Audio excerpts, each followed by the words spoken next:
بسم اللہ الرحمن الرحیم۔ السلام علیکم ورحمۃ اللہ وبرکاتہ۔ الحمد للہ وکفی وسلام علی عبادہ الذین اصطفی، اما بعد۔ حاضرین و ناظرین، یہ درس حدیث نمبر 569 ہے اور آج کا عنوان ہے سلام میں پہل کرنے کی فضیلت اور قطع تعلقی کی ممانعت۔ روایت سماعت کیجیے، ترجمے کے بعد تشریح کی جائے گی۔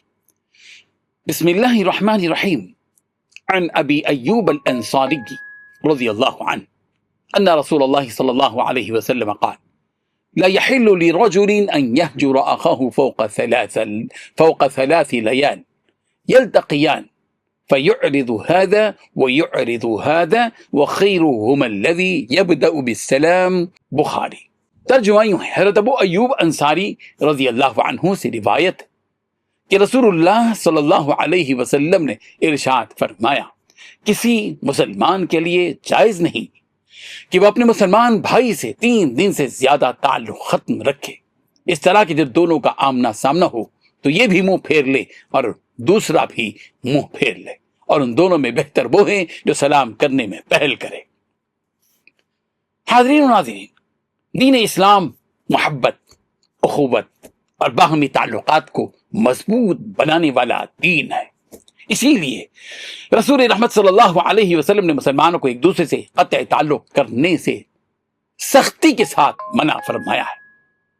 اگر کسی وجہ سے ناراضگی پیدا بھی ہو جائے تو زیادہ سے زیادہ 3 دن تک اس کی گنجائش دی گئی ہے تاکہ غصہ ٹھنڈا ہو جائے اور انسان سوچ سمجھ کر تعلقات بحال کر لے۔ اس مدت کے بعد ناراضی کو باقی رکھنا شرعاً درست نہیں ہے۔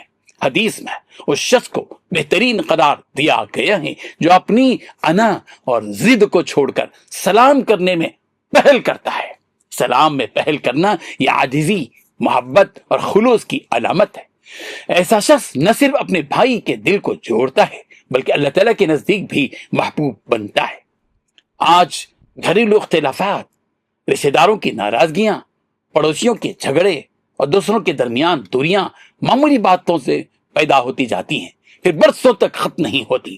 یہ طرز عمل اسلامی تعلیمات کے سراسر خلاف ہے۔ ایک سچا مسلمان معاف کرنے، صلح کرنے اور تعلقات کو بحال رکھنے کی کوشش کرتا ہے، کیونکہ دنیا کی چند روزہ زندگی کی ناراضگی کی وجہ سے آخرت کے اجر کو ضائع کرنا عقل مندی نہیں ہے۔ یہ حدیث ہمیں یہ سبق دیتی ہے کہ محبت، صلح، سلام اور حسن اخلاق ہی مسلمان کی حقیقی پہچان۔ اگر کسی سے ناراضگی ہو جائے تو پہل کرنے میں کبھی عار محسوس نہ کرے، کیونکہ اللہ تعالیٰ کے نزدیک عزت اسی کے لیے ہے جو اپنی انا کو چھوڑ کر بھائی چارے کو ترجیح دیتا ہے۔ اللہ تعالیٰ آپس میں محبت، اخوت اور سلام کو عام کرنے کی توفیق عطا فرمائے۔ ہمارے دلوں سے کینہ، حسد اور بغض کو دور فرما کر ہمیں رسول رحمت صلی اللہ علیہ وسلم کی ان مبارک تعلیمات پر عمل کرنے والا بنا دے۔